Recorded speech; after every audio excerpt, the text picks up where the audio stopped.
جانوروں کو بلایا تو سانپ اور بچھو بھی اس میں داخل ہونے لگے. جب سانپ اور بچھو کا جوڑا گیا تو اللہ کے نبی نوح نے روک دیا, فرمایا تمہاری ضرورت نہیں ہے. انہوں نے کہا اگر ہماری ضرورت نہیں ہے تو پھر بتاؤ جب ہم یہاں غرق ہو جائیں گے تو پھر ہماری نسل ختم ہو جائے گی کیا؟ نہیں, تم موذی جانور ہو, دوسرے جانوروں کو تکلیف دو گے.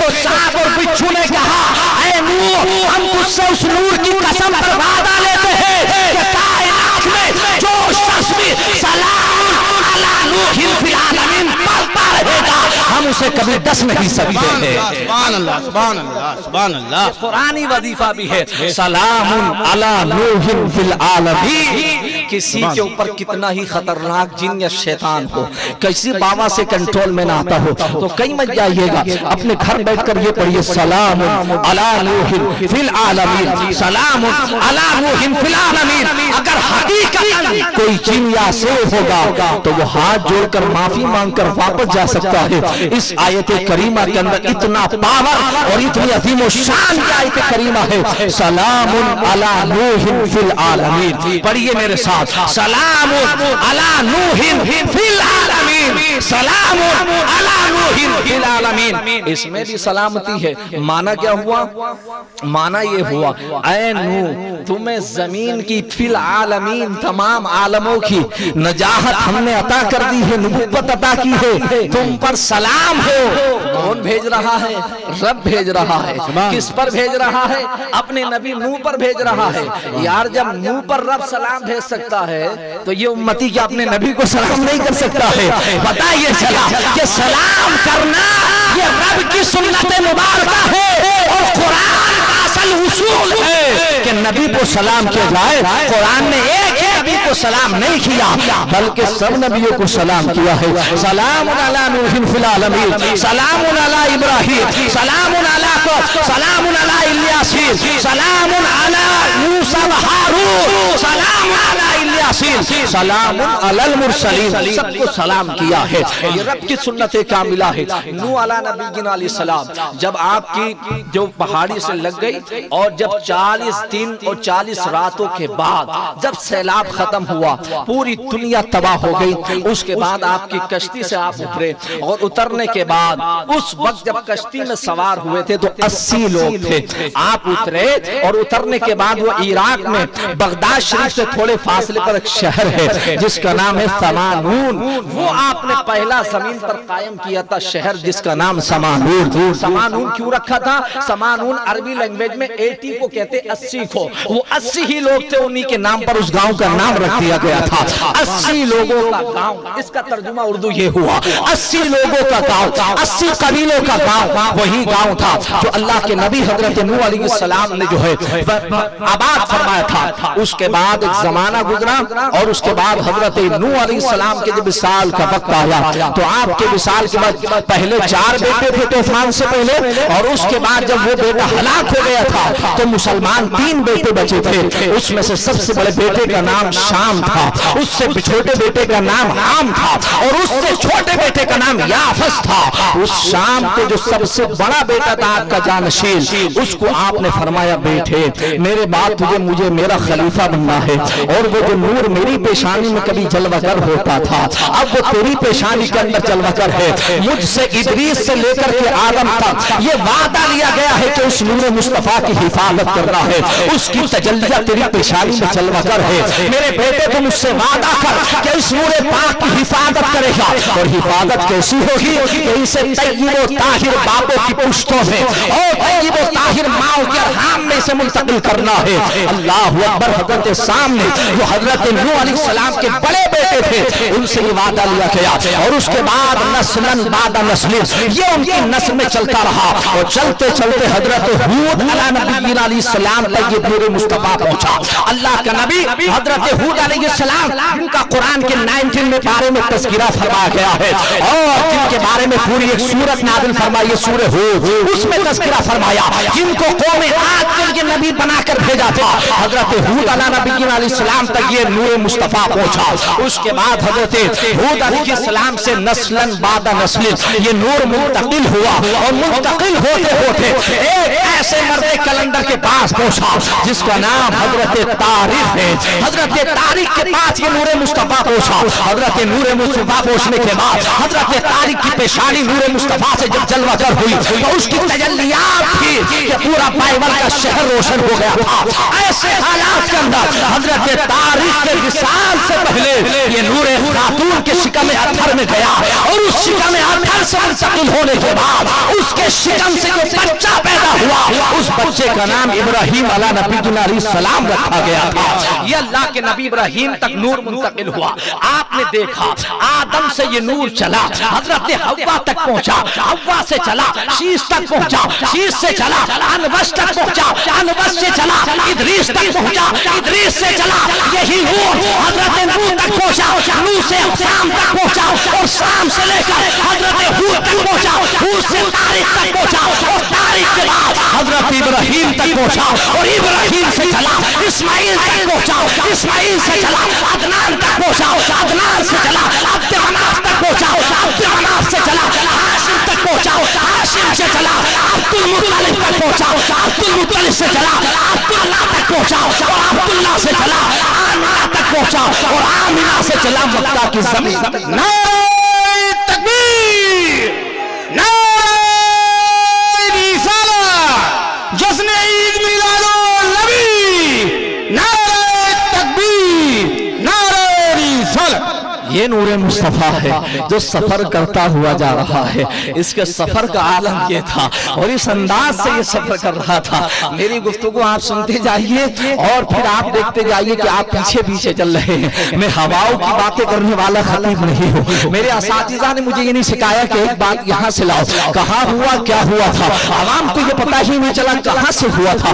رات بھر تقریر سنی ہے، صبح کو جا کر کہا بہت اچھے مولانا تھے، لیکن کیا مولانا نے کہا ہے یہ کوئی خبر نہیں تھی۔ آپ سنتے آئیے، اس کی ایک وجہ یہ بھی ہوتی ہے، عوام کا قصور بھی ہوتا ہے تو خطیب کا بھی ہوتا ہے۔ پتا چلا کہ ابھی عرش پر باتیں کر رہا تھا، اور عرش سے چھوڑ کر تحت الثری آ گیا ہے۔ نانا وہ بیچارہ عرشی میں اٹکا ہوا ہے سننے والا، تو تحت الثری پہنچ گیا تو اس کی سمجھ میں کیا آئے گا؟ کبھی تحت الثری سے اٹھا تو آسمانوں پر پہنچ گیا۔ نہیں، آپ سلسلہ وار چلیے گا تو عوام اس سبق کو سمجھے گی۔ اب آپ اندازہ کریں وہاں سے یہ نور چلا، کہاں پہنچا؟ حضرت ابراہیم علیہ نبی علیہ السلام تک پہنچا۔ حضرت تاریخ کس کا نام ہے؟ ابراہیم کے باپ کا نام ہے۔ قرآن مجید میں فرقان حمید میں سورۃ الانعام کے اندر ان کے باپ کا نام اذ قال لأبیہ ابراہیم آزر فرمایا گیا۔ آزر عربی زبان میں باپ کو بھی کہتے ہیں اب، اور اس کے علاوہ چچا کے لیے بھی اب کا استعمال ہوتا ہے عربی زبان میں، یعنی ابن چچا کو بھی کہا جاتا ہے،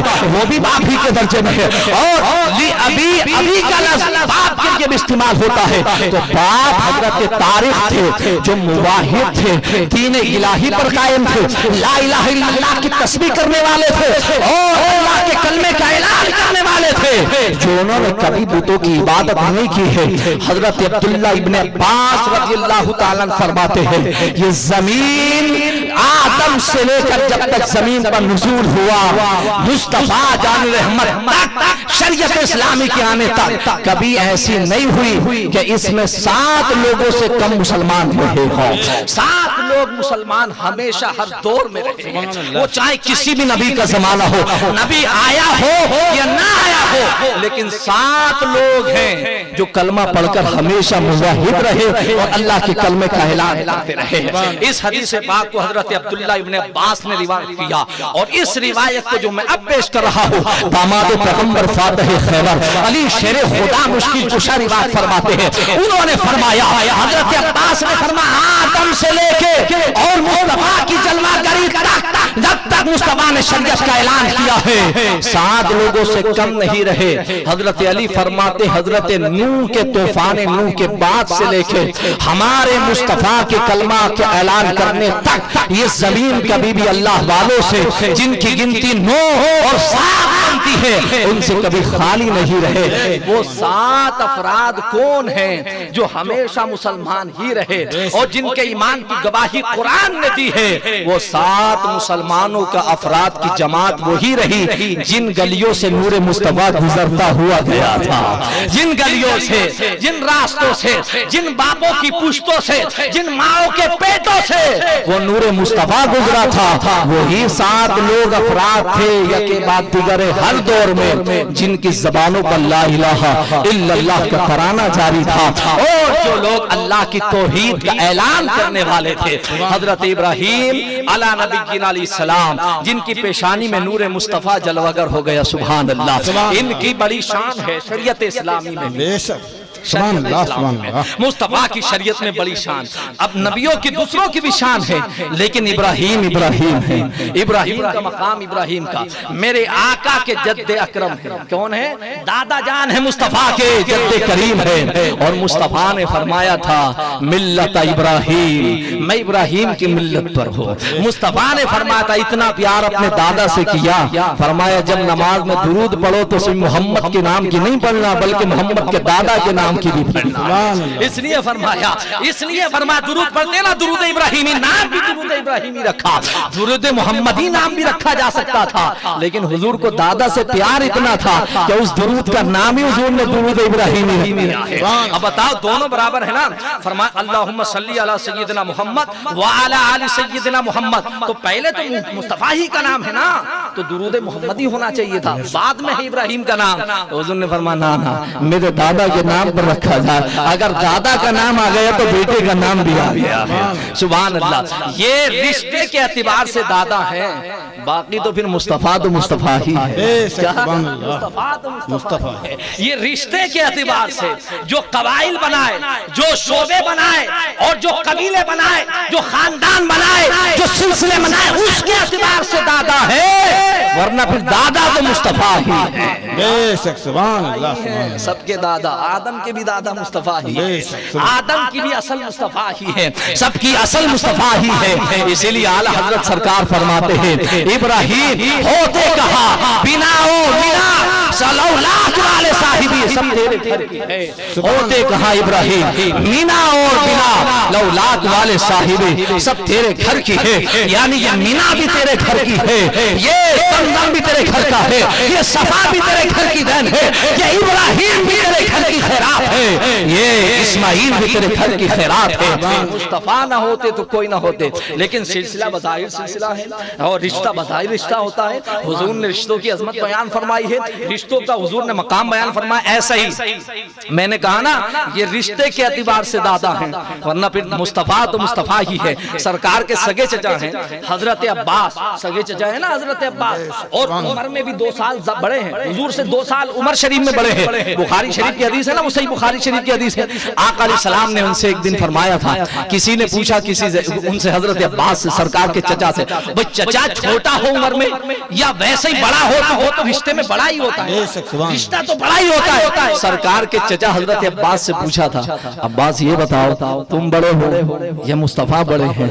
اللہ اکبر، زور سے بولو سبحان اللہ، سبحان اللہ۔ کچھ باتیں ایسی بڑی لطیف اور بڑی لطف اور ایمان والی ہوتی ہے کہ جملہ ایک ہی ہو بندے کا ایمان پوری زندگی کا تازہ ہو جاتا ہے۔ سرکار کے چچا نے ہوش اور حواس سامنے ظاہر رہنے کے بعد جاگتے ہوئے کانوں سے یہ جملہ سنو، سرکار کے چچا سے کسی نے صحابی نے کہا تھا اے عباس یہ بتاؤ تم بڑے ہو یا مصطفیٰ بڑے ہیں؟ تو حضرت عباس نے فرمایا سن بڑے تو مصطفیٰ ہی ہیں، میں تھوڑا پہلے سے بولو سبحان اللہ، فرمایا بڑے تو مصطفیٰ ہی ہے، بس میں پیدا پہلے ہو گیا ہوں، اگر تو بڑے کے سننا چاہتا ہے تو پھر بڑے کائنات میں مصطفیٰ ہی ہے، مصطفیٰ کے بعد اگر کوئی ہے تو خدا ہے، اور خدا کی کائنات میں جو بڑا ہے وہ مصطفیٰ۔ سبحان اللہ سبحان اللہ سبحان اللہ سبحان اللہ، جو بڑا ہے وہ مصطفیٰ ہے۔ اعلیٰ حضرت فرماتے ہیں